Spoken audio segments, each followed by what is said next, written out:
Welcome to the channel, everybody. So we are getting really close to that Cavalier title on the backup account. Only 3 levels left to go, and we're going to go ahead and cover Act 6, Chapter 1, Level 4 today. First off, right off the bat, let's go ahead and take a look at what we took in for our team. We went ahead and took in Hulk, Aegon, Tigra, Stark Enhanced Spider-Man, and Apocalypse. This does give us a few counters, plus it gives us some immunities. Plus, on top of that, too, with the boss being Loki and there being several mystics, we've got Hulk in there to do quite a bit of work. Tiger in there if we absolutely need her. Aegon if we get a chance to ramp him up. We've got a couple mutants on the path, 2 of which that are very bleed essential. So we've got Apocalypse there to deal with them. So let's go ahead and take a look at the path and who you're going to be facing, what you're going to need to deal with to get through this path, and then what the boss looks like. So right off the bat, you're going to have close encounters as a global node. So it doesn't matter what path you're taking, you're going to have to deal with close encounters. The reason why I took this particular path is because you have nothing else to deal with other than the global node itself. With close encounters, as long as you're near the defender, you're going to gain 1% of your health back. If you're far away from the defender across the screen, which is where a lot of us like to spend our time, you're going to lose 3% of your health per second. So it's not a good balance there, and it is very risky to be up on your opponent constantly unless you've got a pretty good evade champion, which is why we got Stark Enhanced Spidey in there, or you're doing massive amounts of damage, or you can stun lock them. But even so, you're going to want to watch it. One of the things that we make a mistake on here several times is going ahead and just reviving and not actually potioning up a little bit so that we can actually heal. You want to really go back into these fights with 50 to 60% health, if not more, if you have to go back into a fight or if you're starting a fight after getting beat up a bit before. 50 or 60% is really where I suggest you're consistently at. That way you've got a little bit of give for when you do have to take some of that degen damage, but you have enough that you're not constantly relying on the regen either. So with the path here, you are going to be facing Phoenix right off the bat, followed by Sabretooth, Wolverine, Guillotine, and then Hood. After Hood, you're going to go ahead and go over to Loki, who is the boss for the level here. Now, Loki has a few things going for him. He has Force of Will, which makes him immune to ability accuracy reduction. He also has increased buff duration, so his buffs are going to last an extra 40% longer. He also has Dulled, which for every buff on you or debuff on him, your chances of landing a crit are decreased by 50%. There's also Limber, so for every time you stun him, the next stun that you do on him, the duration of which will be decreased. And lastly, he does have enhanced special ones.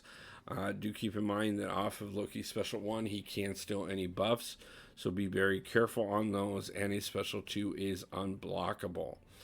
So let's go ahead and get into the fights here. Right off the bat, we went into the Phoenix fight, took Tiger in here because obviously she does have that class advantage, and it's a fairly straightforward fight. Like I said, you do have to worry about the degen a little bit, especially with Tigra, because you're normally trying to set a bit away from the enemy to time things precisely. But even with that, I mean, we were able to push her all the way up to a special 3 and still be able to go ahead and bank our way through this fight. As you can see here, we are already down to less than 10% on her. Now, of course, we do have to worry about that Phoenix Reborn stage that we just triggered there. But again, she's over and done with. Now, we did bring in Apocalypse figurine with Sabretooth. We go ahead and get the bleed immunity out of the way, and that would take care of us. Now, obviously, with the degen on there as well. It is a mixed bag, and you're going to have to be playing this pretty smart because you're going to want to make sure you're getting those parries in so that you can spend the time up next to them without worrying about how much damage you're taking.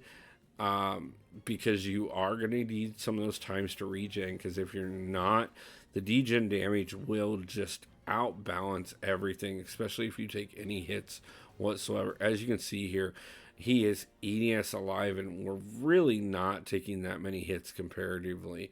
But I figured I'd go ahead and just bring Apocalypse in to finish the fight. Unfortunately, I didn't take my own advice, and I didn't revive him up enough. 20% is not going to do it. So we let Stark Enhanced Spidey go ahead and come in and finish that fight, and then went over to the Wolverine fight. Now, we did go ahead and heal up properly for this one. Luckily enough, we already have the bleed immunity in place, so that does help. Unfortunately, Wolverine does have an amazing amount of regen, so you got to be very careful as far as that goes.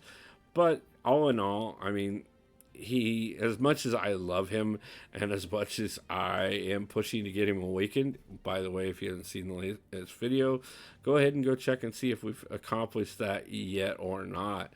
But, he is still a fairly straightforward fight, especially using somebody like Apocalypse.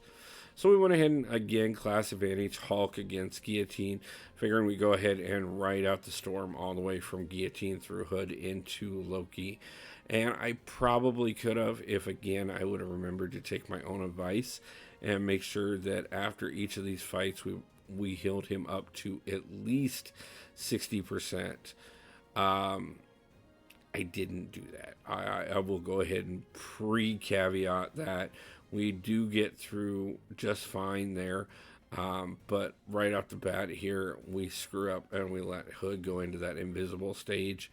And we're just not doing nearly as much as we're taking. And that is hard to balance out. Figuring, okay, well, we'll save on revives and we'll just go ahead and bring Aegon in and do as much as damage as possible. That way, if we have to do something on his combo meter, then we at least have him in place. It didn't go badly, but it obviously, first off, you can see I've lost the combo repeatedly here and ended up losing the fight. So, again, another champion that's still alive, still quite healthy. Let's go ahead and see if we can't finish this off with a Stark Enhanced Spider-Man. This one went a little smoother. Really not that bad all in all. None of this really is. This is simple enough. We did go ahead and swap out for Spider-Ham here, just looking for another science champion. I should have probably went ahead and went with the Overseer synergy. Not that we had to worry about reverse controls whatsoever, but Overseer does hit a bit harder, and that would have been nice to have in place. We do a bit of damage here with Spider-Ham, but unfortunately it's not going to be a one and done. Like I said, Loki is one of those ones that you kind of got to watch a few different things on, but Spider-Ham spends too much time bouncing across the screen, and that was a mistake that cost us quite a bit because that degen is so hard to overcome. So we went ahead and brought in Hulk, but we didn't heal up like I should have, especially knowing that we were going into a boss fight like this, knowing we were going to need the extra time. Instead, we messed up and pushed him all the way into an SP3. Went ahead and finally said, okay, fine, let's go ahead and bring Stark Enhanced Spider-Man. He's one of the last champions I have left. See if we can't go ahead and get this finished.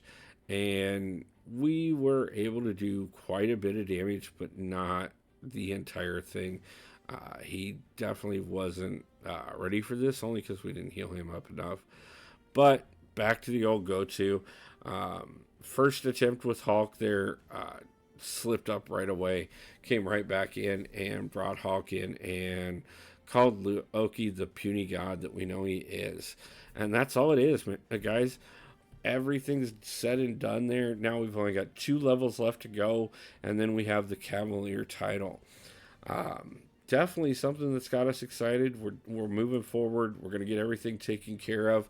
Not only are we moving forward on getting this finished up, we've got the Paragon series continuing on this week as well. As soon as we finish the Cavalier series, it will be our main focus for a minute. But that is while we're gearing up to obviously 4th of July events, as well as gearing up to our 3-star subscribers tournament for Battlegrounds towards the end of July. We're going to be looking middle to third week of July. And like I said, we're going to announce dates here soon. Feel free to leave me a comment in this video or reach out to me on Discord or line chat. I'll have information on both of those in the description of the video. I want to thank everybody for being subscribers and for all the love and support. Make sure that you do go ahead and smash that like button, as well as subscribe if you haven't already. And we will see you back for the next one. Peace out.